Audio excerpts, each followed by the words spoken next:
Superman. Ooh. Superman. Our favorite Cape Crusader. He is, most, I love Superman. I love old school Superman. Mm-hmm. I even love Henry Cavill Superman, even though it's not really all that accurate to the character. He But liked the CGI no mustache face. I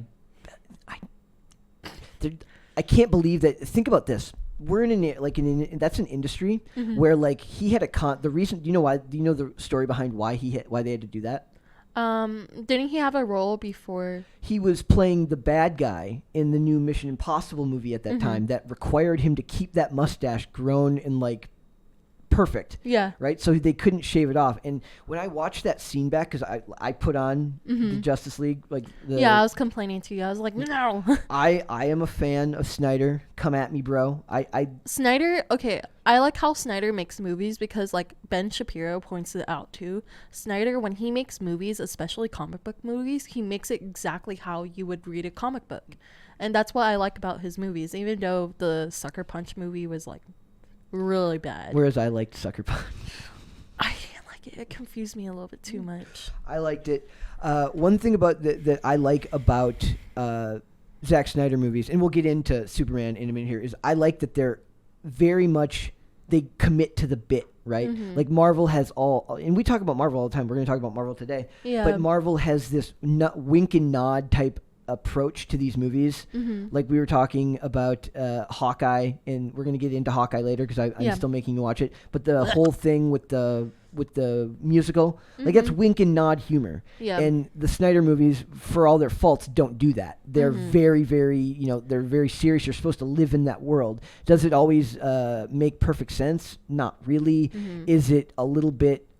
Does it sometimes come at the cost of accuracy to the character? Yes. But to me, I pay a premium. I'm willing to pay a premium for that invested feeling to these things. So that's true. And one thing I don't think I ever heard, he did not say. And the whole point of this article, this is from from Bounding into Comics, excuse me. And this says Superman voice actor Tim Daly supports the hero's updated motto. He says he likes it. Now, the reason I bring this up is because I was watching that cut of it, and he never says truth, justice, and the American way in the movie. He says, I'm also a big fan of justice. But he never says the statement outright because that's just one of those things that in current year, people actually think that it's bad to be proud of America. Yeah. So it's weird that they don't want to talk about it. And the new saying is, to me, really lame. So we can get into it. This is from J.B. Augustine, and this is from this morning, December 1st. I can't believe it's December 1st already. Christmas is here. Christmas is definitely here. That was very loud. Sorry. She's very excited about I Christmas. love Christmas. She loves Christmas. So this says, DC's updated motto for Superman, which now has him standing for, quote, truth, justice, and a better tomorrow, as opposed to the American way, has a supporter in the Man of Steel's animated series voice actor, Tim Daly. In a new interview, Daly told Bleeding Cool that he likes the new one as he belies how Superman has transcended borders and become meaningful to so many people around the globe. Quote, I like it, he said. Superman has expanded beyond the borders of America, and he's admired by the whole world audience. So I think Better Tomorrow is a beautiful sentiment and perfectly Superman, so I like it. Daly may be okay with the change, but it has been met with disapproval from others with a link to the character, including former Superman actor Dean Cain and Superman's Son of Kal-El colorist Gabe El-Taib. In fact, El-Taib said as much in an impassioned discussion to the DC head honcho he disclosed in a recent vlog.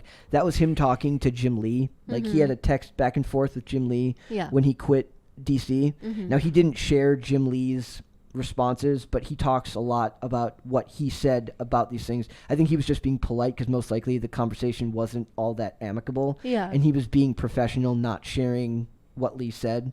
But he says, they think of the updated motto as a betrayal of the character's essence and the sacrifices of those in the country that spawned him, such as his creators, Jim Siegel and Joe Shuster, who toiled and never made a dime off Superman in their lifetime. Now, one of the reasons that this is coming up is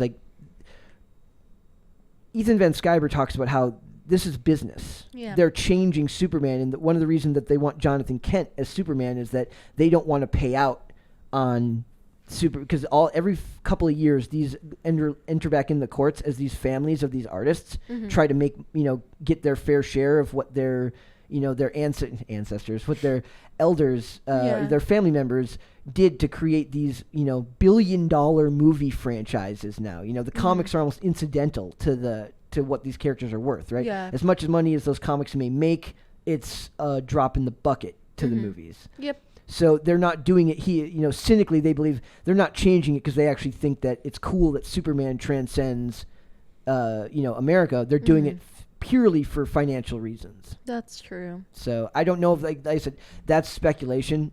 They're saying that they do the same thing with Superman. That's why Miles Morales was created with Peter Parker, for financial Spider-Man. reasons. Yeah, exactly. You said Superman twice. Did I say Superman? Yeah. Thank you for correcting me. You were very kind. Yeah, I was confused. I was like, what do you mean Superman's Miles Morales? So do you like the new motto? Uh, Does it bother you? I didn't know he had a motto, honestly. Really? Yeah, I did not know he had a motto, so it doesn't really bother me. You're younger though. Yeah. So like you might have just never. It might have never come into your consciousness. No, because like I just remembered like the catchphrase, "What's in the sky?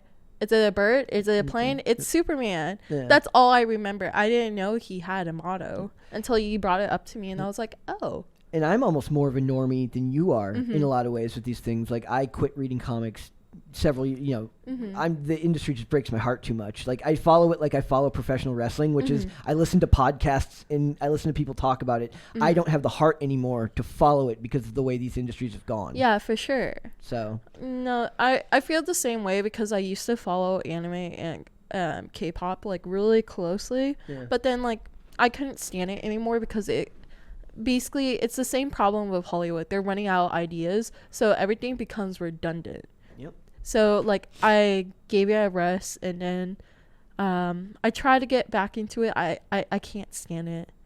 I admire the work, but like I can't stand it that much. I have a hard time with a lot of these things because I have a strong appreciation for anybody who creates art, especially if it's really good. Yeah, Not I just comic appreciate book it art, too. but film as an art, TV as an art. These are mediums of creation, right? So I have a hard time just dismissing stuff out of hand.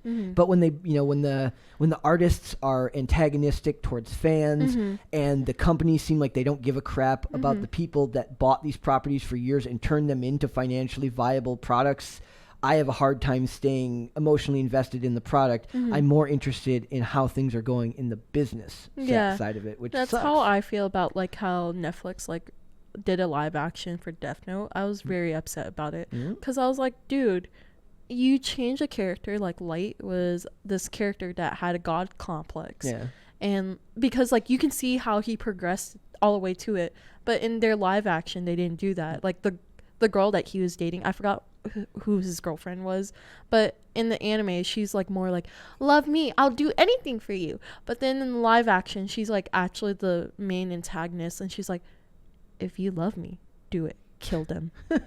In Netflix adaptation is like a meme now because nobody actually expects Netflix adaptations of anything to actually come out good. Well, okay, I give them props for the Bleach one, even though they skip certain plots. Like, are you familiar with the anime Bleach? Okay, that one is really good. That's like your new assignment. Let's watch it. I give you the assignments. You don't give me the assignment. We give each other. Fine. Well, because you're supposed to watch something that we're going to talk about later. Yep. Okay. Well, we may talk. Well, if is it current, we'll talk about it. It's current. We're gonna do what was the one we're gonna do tomorrow? We're going to talk about Hellbound. Hellbound, right? For me, the saying with Superman: "Truth, justice, in the American way." I love Americana. I'm not ashamed of that. I love that he is part of the cultural zeitgeist here in America.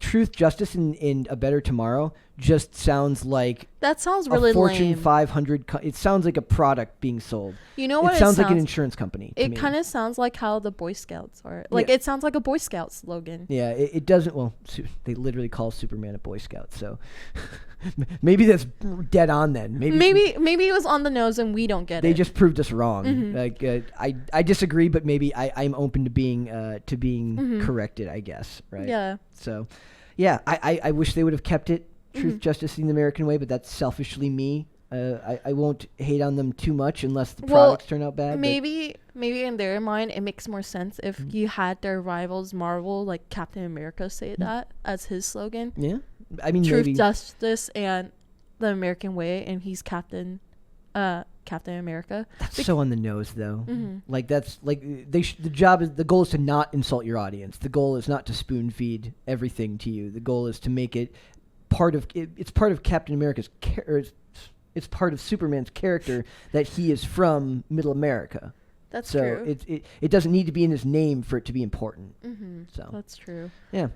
So I think for me it'll be interesting to see if they include it in the movies. Like, first of all, they better make another Henry Cavill Superman. I agree with that. And I'm interested in the Michael B. Jordan, Calvin Ellis project that they're working on. I believe that's at Amazon Prime, but I'm not 110% sure. I am ready to watch Or no, it. that would have to be at HBO Max, wouldn't it? Because if It's HBO it Max would have because to be. all DC and Warner Brothers Yeah. properties are on HBO Max. Very weird. Okay, so we'll see. Maybe they incorporate the saying there and it works, but until then, I am highly skeptical that actually works out. You know, so I don't know.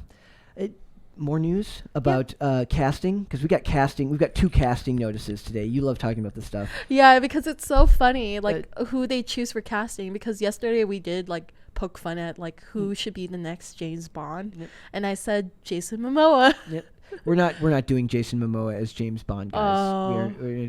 So this isn't necessarily Danny DeVito. So this one, you want Danny DeVito as James Bond You had both of them, Jason Momoa and Danny DeVito. Call it James Bonds. Yeah. Yeah, we could do that. We could do that. Arnold Schwarzenegger. He's a little old. Isn't he a little bit too old now? Yeah. Like 30 years too But old. Talking about Danny DeVito, you reminded me about twins. Yeah. Oh, God.